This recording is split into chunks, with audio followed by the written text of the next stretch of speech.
Our Creator, our Maker, sent us to the earth school for 80 years, right? And as time goes and our bodies grow, certain things are supposed to evolve. And that's what these stages are. Ways that the seed is supposed to grow during the time or age of the body. So will each of you think for a minute, don't look on the chart, just think, what are some important things you learned, your spirit self learned, when your body was one? Who can tell me? What? What things did you learn when your body was one? Potty train. Potty train, she was early. Walk? Crawl? What things did you learn the first hour or two of your stay on earth? To eat. Babies left alone, plopped on the mother's stomach when they're first born, will spend 46 minutes looking into your eyes, called prolonged gazing, and then they'll crawl around and they'll find the breast and they'll hook on and nurse. You learned that in the first hour or two of birth, of life. Yeah, some were fast. Hers went 10 minutes. But anyway, so think of the things you learned when you were one. Potty training. 2, talking. Walking. Get it? 3, 4, 5, kids in kindergarten are learning to read. 6, 10, 15, whoa, 15, 20, 25, 30, 40, 50, 60, 70, 95. What are you supposed to learn when your body is like that? He says, my life is like an old shoe to be given in service to others. Well, he's got it right. Age is a learning device. I got a birthday card the other day, and it said, age is a question of mind over matter. If you don't mind, it doesn't matter. You got it? Especially if you know you're supposed to go through these stages. You're supposed to be little, middle-aged, teenager. You're supposed to be middle-aged. You're supposed to go through these. It's part of the school. It's a class you take. What would it be if you made a child do things they're not ready to do? You know what anal retentive is? A kid forced to potty train because the mother is tired of changing diapers. So she makes him. And when he gets old, he will not perform like a dancing bear for his wife. Sits on the couch. She says, why don't you help me, honey? I did my work. This is called anal retentive. And on and on. Look at this paper. And when you look at this paper, don't just think, are you hurting your children or grandchildren? Think about, hey, what happened to me? Let's take the first one. Infancy, the year is 0 to 1. One of the big things that's supposed to learn is trust. Think about this. In Bradshaw's book, when you go back in time and you rescue your infant, there's a series of questions that called the index of suspicion. And you answer these questions with yes or no. And if you have a whole bunch of yeses, it means you were whacked out in the infancy stage. And what is one of them? Do you have trouble trusting your ability to get your needs met? Do you find it hard to trust other people? Because what is one of the major things you're supposed to learn in infancy? Trust mommy to feed me. Trust mommy to love me and hold me. Trust mommy to come when I cry. Honor my feelings. If mommy doesn't do it, what does the person learn? Mistrust. Don't let your child cry it out. Go in there and do something. Help them. Now, how many times should you do it? And why are they doing it anyway? Well, we have to get into that. But anyway, just for now, learn to trust based on experience of needs met. Enmeshment with mother if you people only know, what does enmeshment mean? How many of you ladies nurse your babies? If you read nursing books, it says, always has a section, the nursing couple. Any of you read nursing books? There has to be a private time. You're not supposed to be doing 10 other things when you nurse. There's supposed to be a bonding going on. If your kids end up with breast fixations, you didn't do it right. The nursing couple. A whole country has breast fixations. Implants, it's a multi-billion-dollar industry. A moment of bonding with the child. So the child trusts mommy to fill my needs. That's where trust starts. And then daddy, as daddy holds the little baby. And if you don't nurse, that's okay. It's not the container that matters. It's skin contact. You don't prop a bottle up and leave. If you don't want to nurse, do the bottle, but hold the baby next to your skin. You ever seen a baby do this? Puts his thumb in his mouth and strokes his cheek. You know what's going on there? A baby, skin contact. What does it need? It would like to be nursing at the breast and stroking the mommy's skin. Skin contact. You see the whole business in the pornography industry? Getting some closeness with mommy by prostituting their procreative powers. So, trust and on and on. And oral gratification. How many know what oral gratification is? This means that you gratify the need for love through your mouth. Freud talked about the oral stage, the anal stage, and the genital stage. Have any of you ever studied that stuff? Oral stage simply means that the baby needs to nurse, and that it gets love through the nursing thing and then the eating thing, right? And Freud said that if you get overly gratified in one of these stages, now Freud was a little whack, he was a pervert, he was sexually abused himself, and on and on. But anyway, he had some good ideas. Oral, anal, genital, and you'll see these three things in these 8 stages. This is eating. This says the baby should trust the mommy to fill his nursing needs, his food needs, and his skin contact needs, and his love needs, because of all the love supplies on your list. Number 3 is the one that the little baby, go to your love supplies chart, it's right here. Number 3 is physical affection, right? The lack of physical affection is the author of so many sins, and here they are: food, sex, drugs, violence. We'll talk about that later. But the little baby knows that he's loved by skin contact, by holding, by physical affection, by nursing. And if you don't want to nurse and you do the bottle, still give the baby the holding, the undivided attention, and the skin contact. And then if you do that, and you're not doing any weird trips, like I'm proving that I'm a great mommy by nursing my baby, because that is giving in order to get. The baby will nurse too long or too short. Just by that kind of thinking. Okay? You have to be a giver.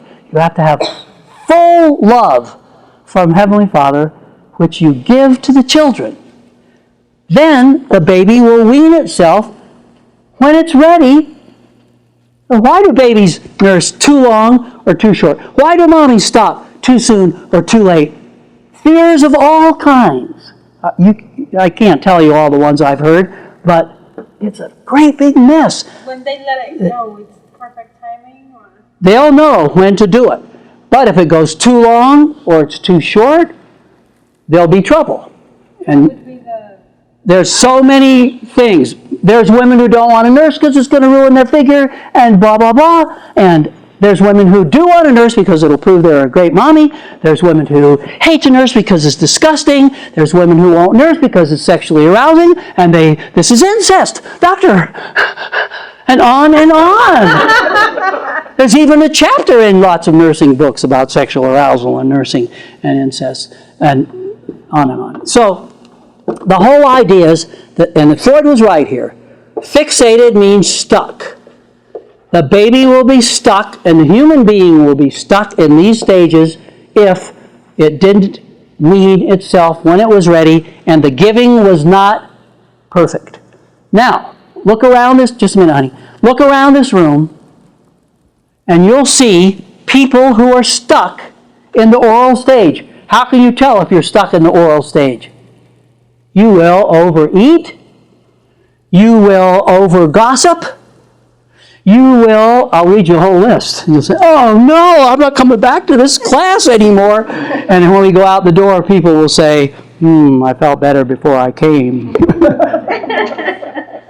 Do you have or have you had in the past an ingestive addiction? Overeating, over-drinking, over-drugging, oral gratification. There's people who can't stay in this room for 2 or 3 hours without going out and drinking, eating, sucking, chewing. That's oral gratification. Listen to these. Do you fail to recognize body signals of physical need? How many people have had a hurt body and they said, oh, it'll go away, and later it turned into a horrible thing?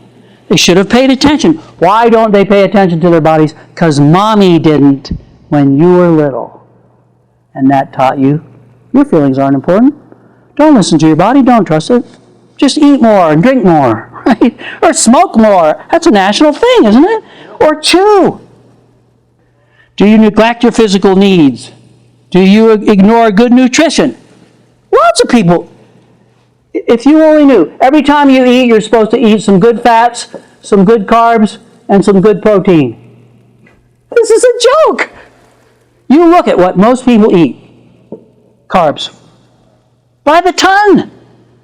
Sugar, bread, potatoes, pasta, sweets.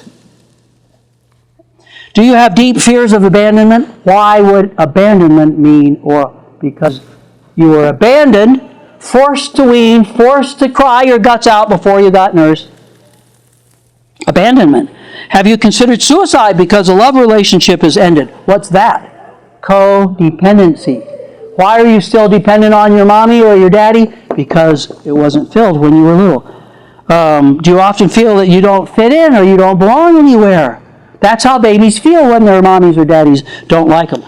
There are people who have told me, my mommies and daddy told me that they were so mad when they discovered I was coming. They don't want me. You're a bad kid. I wish you had died. You're adopted. Do you feel you don't truly fit in social situations? Do you try to be invisible so no one will notice you? Do you try to be helpful in your love relationship so the other person will not dump you? That's abandonment. Okay? What does a healthy person say? Hey, it's an honor to be your enemy. You don't like me, get out of here. Is oral sex what you desire? That's it, oral gratification. Do you have great needs to be touched and held? Or do you hate to be touched and held? That will come from this. The skin contact, the nursing couple. Do you have a continual and obsessive need to be valued, worshipped, respected, admired, and esteemed? Why is that stuck in the oral stage? You should have passed through that if you were loved and valued and wanted. Are you often biting and sarcastic? That is a question. What is a biting person? Remember in Isaiah it says they shoot out their lips. Are you biting and sarcastic? How many like to gossip? And how many like to tell? Oh, what's the latest dirt on Caroline and Joel? Oh, they did. Oral gratification. Biting, sarcastic, shooting out your lips. Right? Do you isolate yourself and stay alone a lot of the time? Are you often gullible? Do you swallow things whole? Utah is a state where more scams. People believe in hook, line, and sinker. Sure, I'll give you my money. All of it. I'll be rich. Gullible. Swallow things whole. Now, lots of you have heard of stuck in the oral stage, but you never dreamed it would be some of those, right? So they're stuck in the oral stage. Now, if the mommy and daddy do it right, you will pass to the anal stage. A lot of you said, what did I learn when I was 1, 2? Potty trained. Who knows best when the child is ready to go potty in this particular spot? The child. You can need him to and want him to, but if you force him to, you're going to rape his feelings. Get it? So let the child be ready. You ordered this kid. You've got her. You've got to change her diapers till she's ready, right? Now, what's the genital stage? That's where you begin to realize, hey, I'm a male. Hey, I'm a female. It's okay, too, right? Instead of males wanting to be females and females wanting to be males, there's females who want to have all the power that men have. And we have cross-dressing. We have little kids dressing in mommies. What do you know? There's no daddy. We have people doing all sorts of things about gender identity because they never were taught. We're going to talk about this. 2.5, a little boy starts to figure this out. Hey, I'm not a mommy. Little girls identify and bond with their mommies. They never have to change. Little boys, at 2.5 to 3, hey, they have to realize, I can't identify with mommy, I'm not a girl. They have to identify with dad. Suppose he hates him or he's always gone. You're going to have trouble right here. This is imprinting time for little boys. We'll talk more about that later. Okay, so genital stage, anal stage, oral stage. Remember those as we go through the 8 stages, and especially, above all, remember what it says on this chart. Love supplies, then these things will happen. Love substitutes, and these bad things will happen. Let's quickly go through. In the toddler stage, the main thing that's supposed to happen, age 2 to 3, and age 2 to 3 is autonomy. What does autonomy mean? Let me do it, Mommy. How many of you remember toddler? What are the 2 favorite words of the toddler? No and mine. Why does he want to have mine? Because he needs to have his own world. He needs to be independent. Don't call me the twins. I'm Sterling. Autonomy. And then if he doesn't get love, what happens? Doubt. Doubt not, fear not. Did you know, if you love the Scriptures, it's a sin to doubt and fear. Learn to exercise will, make choices, mistakes, seeks independence, know and mind. That's toddler. And if we had time, we'll go to the toddler stage. After infancy, it goes to the toddler. And it has questions to see if you were stuck in the toddler stage. And it'll be the very things. Were you allowed to be independent? Did you have your own room? Did you have any identity? Did your mommy let you do what you could? Now, of course, you don't drive the car. She didn't let you do that, and that's where strictness comes in. But you can see so many things. You can see people at church when the sacrament comes down the road. These mommies taking the bread and sticking it in the kid's mouth. Taking the cup and instead of, you do it yourself, honey, you can do it. Whatever the kid can do, you should let him do. Instead of stop him. Because if you stop him and do it for him, he will doubt what? His own powers, his own identity, his own confidence, his own autonomy. So are you getting the flavor of what's supposed to happen as the body turns 2 and 3? And then what happens as the baby goes to preschool, age 3 to 5? Initiative. What is it to take the initiative? Stephanie takes the initiative. She organizes these things. She talks to Peggy. We're going to make it happen. You can see kids. I've often been a chauffeur for kids. There'll be kids in the car who will say, hey, let's sing Old MacDonald Had a Farm. And everyone will start singing. Then there'll be kids who will never initiate anything. Why? They've been put down. They have guilt. They won't initiate because everyone will say, oh, that's not good. We don't want to sing that. So, with love, trust, kids will initiate stuff. They'll learn from their play. This is this paragraph here. They'll make decisions and accept results. How many of you are assertive? How many are pleasers? Oh, yes, whatever you want if you only like me. You got stuck in the preschool stage. Learn from play. Make decisions. Accept results. It's okay to fail. I'm going to run for student body president. Well, so what? And the lady who is the cutoff age for getting a PhD in many universities is 55. She enrolls at age 50. Her son says, Mom, you'll be 54 when you're out of here. And she says, I'll be 54 anyway. Get it? She's got guts. She's a powerful woman. Accept results, risk, acquire direction and purpose on their own. And if you don't do that, then you missed love supplies in that stage. What do you do about it? I'm going to teach you how to go back in time to the 3 or 5 year old and give her the love supply she needs so you can unwhack yourself.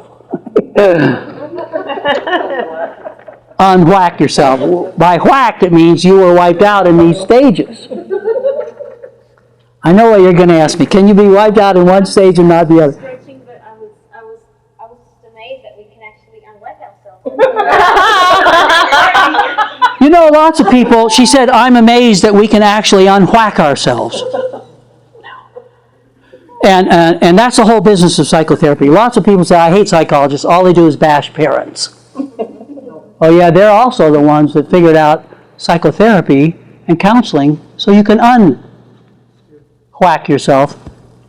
And the wise parent will say, yes, you can bash me because I was in my negative self and I did it wrong. I'm sorry. I'll do everything I can to correct it. Well, that's okay. You were a pretty good mom. Okay, we're going to stop and take a little short break.